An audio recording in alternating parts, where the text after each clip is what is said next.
Hey guys, it's Selma here. Coming at you with a new video. We are going to give your answers to the Q&As. Can you do a video on birthstones and flowers? I don't know that much about birthstones and flowers. Maybe I could always start off a video if it's going to be like a crafty video or whatever, and say this is the month of September, and birthstone is a sapphire and the flower is whatever. My birthstone is an aquamarine. That's really pretty much all I know. I mean, I know some different months of birthstones, but I'm not really 100%. I don't really know a lot when it comes to those things. Kid-friendly DIY crafts for fall. Yes. I'm going to do a whole different video, and what I'm going to do is tell you guys have a fall one, a winter one, spring, and a summer DIY crafts. I'm just going to go ahead and throw out just a few, and then I'll actually do maybe a tutorial or show you guys some of my finished products, and then you guys can go from there at a later date. Go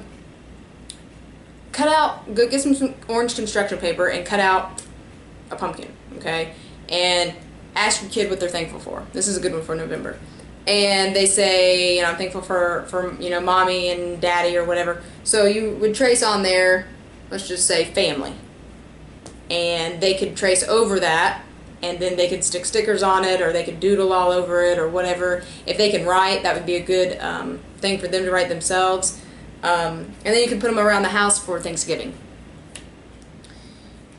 Also, if you guys have Halloween trick-or-treaters coming to your door, ask your kid, hey, stuff some of these bags for the kids, pardon me, and see what they want to put in the treat bag. That's always fun to see what they think would be a good treat.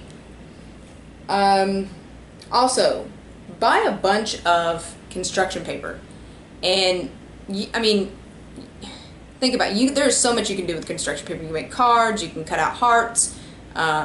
You guys can make, any little craft idea that comes to your head. Especially if you go to the dollar store, they sometimes will have discount stickers after, so after Halloween they'll have all these discount stickers for Halloween or Thanksgiving or Christmas, and you can buy them and then save them for next year. So that's what I like to do. Save, stickers, and then I can always reuse them. Get some paper punches and just kind of set it out there and say, here you go, be creative, make me something, and you'll be surprised with what they come up with. Let's see, book reviews and give a brief synopsis. I will be doing book reviews soon, guys. I plan on doing many different types of book reviews. I've read a lot of books, so therefore I could give you reviews on different ones I would recommend and ones I wouldn't, and so forth and so on. Which do I prefer, A&D or Desitin? A&D 100%, because Desitin, when you put it on the diaper rash, it burns. And obviously you don't want your kid in discomfort, so when you do it, I would prefer to get A&D ointment. Being that you are an avid sports fan, what is your best suggestion for game day snacks? Love this question. I really like nachos, beer dogs, chips and dips, queso, any of that kind of stuff. Anything you can get on your plate, bring it over, and you can watch. Pretzel dogs is another good one. You can watch the game and eat, and you don't really have to be thinking a whole lot about it. I know a lot of football fans have, say, for guacamole and whatnot, and that is also another great food. Hummus with some vegetables, that's always one of my favorites.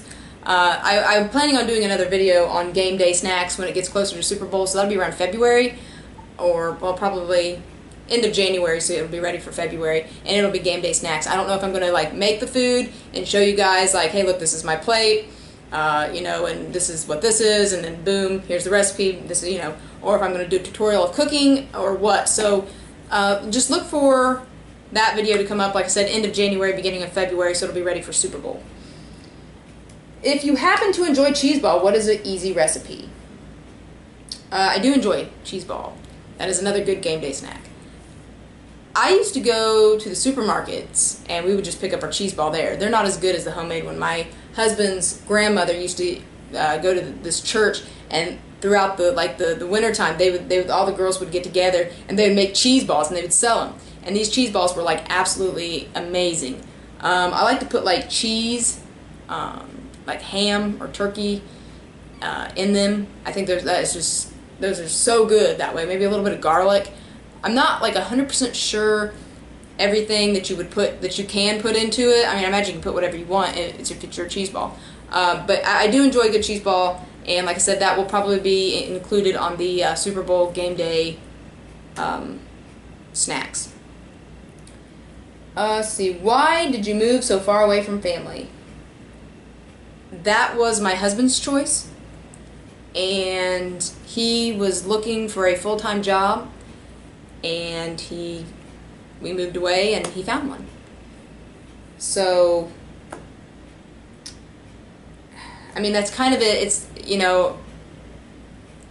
there's pros and cons to each side. So, but yeah, that's pretty much the story on that one. Does your child like baby food? I can't get mine to eat. Yes and no. There are some things that are still child related that my kid will eat, such as like the pasta pickups. They're like little meals that have, you can pick up like they're like little raviolis or something. Loves those. There's the puffies. They still eat, which that's a good first time food. But yeah, they definitely have, my kid definitely loves some of the Gerber stuff and loves some of the baby foods. What are your thoughts about breastfeeding? I did it. I did it for 7 months. I know this is a very hot button issue, but let me just say, if you choose to breastfeed, great. If you choose to bottle feed, great. If you choose to, do both, great. So this is what I did, and I did it for 7 months. And knowing what I know now, I would have stopped maybe about a month sooner. Now, sometimes women cannot breastfeed just because of, they can't produce enough, or they have implants and you can't breastfeed with implants. So there's a lot of different reasons why a woman does not choose to breastfeed or why a woman does choose to breastfeed. The reason why I stopped, not only, I wasn't producing enough, and my child got hungry. So I knew then it was time to switch to formula for the remainder of the first year. But again, if you choose to breastfeed, great. If you choose to bottle feed, fine. Whatever is your own personal preference. I don't want I do not want anybody to think that, oh, well, you are definitely pro or con either way. That's just what I did. And if a woman chooses to breastfeed, great. If she doesn't, that's fine too. Like I said, it's all your personal preference and what you're comfortable with. And for me, that's just what I did. And it worked for a while anyway. And then I had, like I said, had to switch. So to each their own, and moving along. Homemade baby food or store-bought? This is a question that brings in convenience and cost. If you make your baby food and you buy like a bag of carrots, you can cook the carrots and then, have saved jars and freeze them and whatnot. And you're going to get a lot more out of that. Store-bought is convenience. That you just grab it, throw it in the bag, and you go. So it really just depends on your own, what you are, can allow. I did both.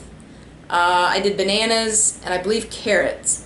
And my kid wanted nothing to do with homemade. They just store-bought was all that she would eat. So if your kid, is, picky, you might want to start them out. Like, let's say they say start with squash or whatever. And when you start with squash, then maybe you want to start making squash if that's the route you're going to choose. And do it homemade first before you move to store-bought, because they might develop a palate for that acquired taste the way you make it, and it's not the way the store makes it. you know, again, it's just cost, convenience, and your baby's personal preference. I know some babies want that homemade. So again, it's up to your kid or up to you if what method you want to try before you move along to go to a different route. You must be a Colts fan. What did you think about Peyton Manning retiring? Yeah. We could have a long, drawn-out discussion about this. Yes, I am a Peyton Manning fan. I have been. He played Tennessee, and then he went to Indianapolis, and then he went to Denver, and I watched him, in his whole professional career. It is a very brutal sport, football. I mean, you're getting beat up, especially, if you're the quarterback and you don't have a good line, I mean, you're going to get sacked and, you get banged up. So, I understand, I mean, he is getting older, he's not a rookie anymore, and, you eventually, you have to just say, hey, it's time to go, it's time to retire. I've done this for a while now, and I think it's good, though. I mean, he wants to spend time with his family, and then you got to respect that. Will I miss seeing number 18 out there on the field? Yes, I will. Will I miss seeing, Peyton Manning going out and winning a Super Bowl? Yes, I'm going to miss that. But, it is what it is. And, if he's happy, then, I know Indianapolis and Denver are happy for him. What is your favorite food? Mexican, Italian. Definitely. Give me a taco and a plate of spaghetti, and, I'm good. What is your favorite color? Green. Favorite place I've traveled to? I was about 11 or 12, and we went to Niagara Falls, and that was an amazing trip. I highly recommend, if you've never been, go. They've added a lot of new attractions since, and I wish I could go back to experience some of those. Like I said, I was 11 or 12, and that's something I will never forget. It was that ingrained in my brain. We were able, this was pre 9/11, so we were able to cross the border and go into Canada and come back. So now you would need a passport. So I would highly recommend getting a passport so you can go across the border and come back and, just see the falls from both sides. And it's absolutely beautiful. It's breathtaking. It's something you want to take a lot of pictures, and it is definitely something you will remember for a lifetime. Favorite hobby? Scrapbooking, painting, writing, watching television. I don't get to do that much anymore, but I like to watch television. I have about 3 shows I watch, and we'll get into those hopefully in a later video. But I have some television I like to watch. A lot of, I like to play sports, tennis, baseball, basketball, you name it, and I love to be active or, pretty go with the flow type of person. Favorite author? Richard Paul Evans. And when we talked about the book synopsis, book reviews, I will do some of his books. He is a great author. He writes romantic novels mostly, and they're clean. They're not full of raunchiness. If you're looking for that type of book, you want to read something else. Might go a different avenue, but they're sweet, clean, romantic books, and he writes all different kinds. But he is a great author. I met him, and he is very, very nice man. Let's see. Favorite recipe? I have a lot of them. I like I said, when we do the game day snacks, I will definitely, include some of my favorite recipes. And when we do recipe tutorials, I'll definitely include, do recipes that way. And pretty much, you guys get to see some different stuff and what I like to eat. And maybe you guys could, I encourage you guys to try them. Big city life or small town life? Definitely both of them have their perks. Small town life, you're secluded, you're more, out in the country, the rural areas, and it's nice. You don't have to worry about neighbors. You can have bonfires. You can, play your music loud. You don't have to worry about necessarily a lot of people, being in your business, that type of stuff. However, if you live like in the cities, you got your perks there too. You want a pizza delivered to your door. Hey, you can do that. You want Chinese food at 3 a.m. Hey, you can do that. So there's a lot of different perks per place, and I used to drive 30 minutes into town one way and 30 minutes back, so it was an hour pretty much commute time, and then whatever I had to do in town. And now, if I'm not 20 minutes away from everything, then it's like, well, I'm not going. So I have gotten soft, I guess, in that regard. So yeah, definitely both of them have their perks. If I had to choose which one, I would probably go with the country, just because I did that for 21 years and I was used to it, and I definitely enjoyed country life. See, what was your job, if any, did you have before you became a stay-at-home mom? I did an understudy, or like a job shadowing program in radiology. I thought maybe that was the avenue I wanted to go down, and eventually I realized that was something I did not want to pursue, and so I started looking in other areas and what interested me, and I ended up becoming a trainer, a personal trainer. I did that for a while. I did that from about I did a job shadowing program again, and then I launched my own career, and I did that from about 2010 to 2014 or so. So for about 4 years I did that. I also had 2 different places. Circuit coach. It was another fitness, I guess, gym, if you want to call it. And I was a circuit coach and help people with equipment and whatnot. So, and now I'm a YouTuber, so that's pretty cool. So, anyways, yeah, those were my jobs. I did those, like I said, for a while. Did college for a while too. I did college for a long while, so there's a lot of different things that go with each position there. Do you like all sports or just football? No, like I said, I like them all. I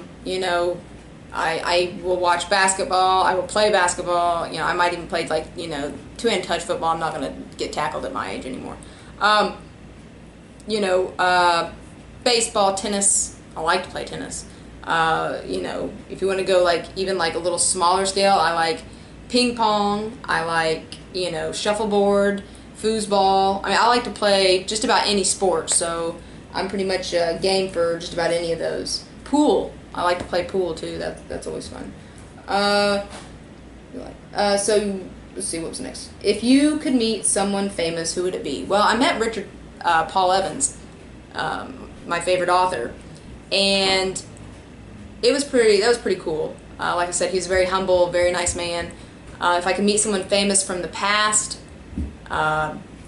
who's maybe not alive anymore, maybe I don't know, Benjamin Franklin or Nikola Tesla or somebody in that area, George Washington. I don't know. Now, like I said, I've met Richard Paul Evans, so another famous person I would like to meet, possibly Vontae Davis. Sports.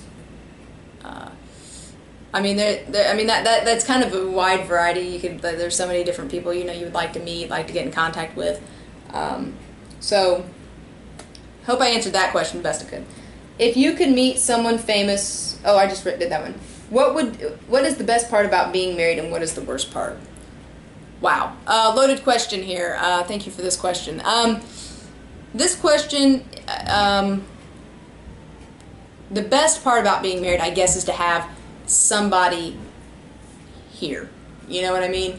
I know that, I'm busy, but, doing something, I come home, or vice versa, somebody's here. And that does sometimes make a world of difference. I know if I need help getting something done, I can say, hey, can you help me out?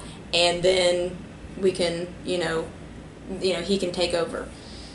The worst part about being married is sometimes you just don't see eye to eye, and you can go days with being in an argument. You got your way of doing things, they got their way, you just got to make it your guys' way. But yeah, I would definitely say the worst part is when you're both are strong-willed people and you've got your individual track, and you both are, biting each other's heads off because you want to do it your way. Why do you think so many people live their best life with their eyes closed? Wow. So I'm assuming this is talking about dreams. Like, why do you live your best life in dream? Most of the time, dreams are like, I've not done any dream study. This is just my personal opinion again. I believe people live their own dreams, or have good dreams because they're wanting something. It's something they're wanting to obtain. It's something that they are hoping for, and they're wanting that to come true, or, like, let's say you have a trip coming up and you go to sleep and you're dreaming about that trip because you want something. You're anticipating that whatever it is, that trip or dream. So I think that's probably why, because it's anticipation, and you can see, like, have you ever seen, like, you see a movie and then you go to bed and you have a dream, and the lead actor in the movie is in your dream or something, so I mean, it's kind of, I think it has to do maybe a little bit with that. What motivates some to go after their dreams with a vengeance, while others stay miserable in the same place and wish their life away? Wow. I believe it's three things. Fear, you don't like change, and self-doubt.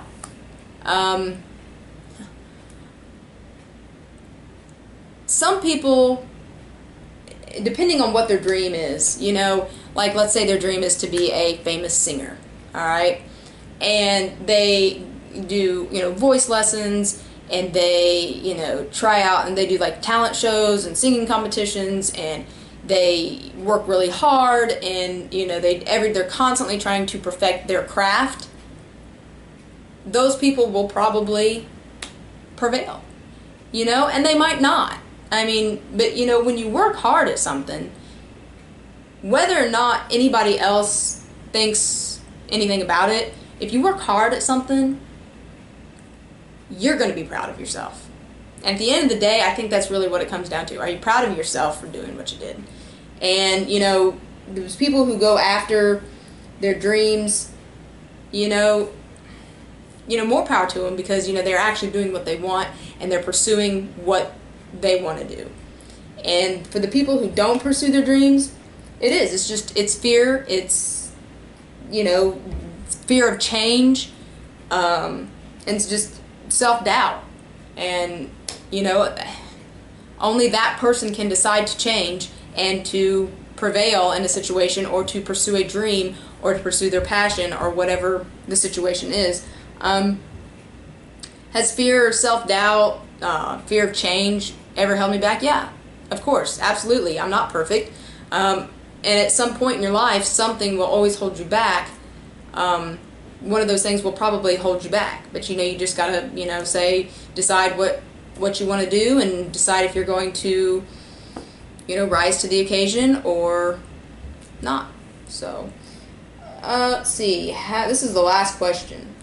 How do we actualize our goals? How do we, how do we obtain our goals? I would say, like I said, decide what your goal is. Set some clear, reachable goals. I mean, I would not put my goal as being a starter for the Indianapolis Colts. That's just not an obtainable goal, okay? That is not something that is an actual tangible dream or goal for me. Okay, so what could I put on my goal list? I would start with small goals, something small, you know, like that you know you can obtain. For instance, like if you're having trouble just getting motivated, okay, make a goal to just, you know, empty the dishwasher for the day. Okay, if you do that, you can put a check mark, write it on a piece of paper, put a check mark next to it. If you're having trouble, you know, the next day, then you add 2 things to that list. Get dressed and empty the dishwasher or whatever. And, you know, eventually you will see a shift. How do you actualize your goal? You just, like I said, you got to set reasonable goals to get there, and you got to do the work. I mean, you cannot just stumble into your dream and say, oh, well, it just fell in my lap. You know, for instance, like all the football players and basketball players and baseball players, they had to work at that. I mean, they might have a talent of being able to swing the bat and hit the ball, but they have to work to continue to make sure that their gift is perfected, you know. So I mean, that's what I would say. You know, another way to look at this in perspective is, I want to run a marathon, okay? So I'm not going to go out tomorrow and try to run 26.2 miles. It's not going to happen, okay? I will pass out after probably mile 5, okay? So, you know, looking, you know, you want to start out small. You know, say today, if you've never done any kind of exercise, today I'm going to do a mile. And I'm going to do a mile for 2 weeks. And then the next 2 weeks, I'm going to do 2 miles, and then 3 miles, and, you know, 4 miles, and 6 miles, you know, 8 miles, whatever, until you can reach your goal. One of my goals is to eventually do a half marathon. That's 13.1 miles. I know I am nowhere close to doing that right now, but I hope by the time I'm about 35, I will be able to run that half marathon. You say, well, that's another 5 years away, right? Well, yeah, but I hope to eventually be able to get there, you know. You know, I don't know. It says, you know, how do we actualize our goals? I hope I answered that question. You just know there's hard work, and so you just got to, you know, pursue that, and hopefully you guys can get it done. So that is our Q&A video, and I hope that I answered you guys who submitted questions. Thank you so much, and hopefully I answered them in a way that answered your questions. And again, look for more videos coming soon. I know pretty much this week or this past week I haven't really done any videos. Weekends are the best time for me to actually sit down, go over the questions, or go over, you know, my whatever I'm doing, and then uploading a video. So again, if you guys, you know, like this video, you know, give it one of those, and you know, please subscribe and look for some, you know, more videos coming soon. I am definitely going to be doing a game day video, like I said, come January. I'm going to be doing some kid DIY videos, and some other, you know, baby related stuff, kid related stuff. So again, thank you guys for watching the Q&A, and this was fun, and I hope you guys have a good day. Thanks for watching.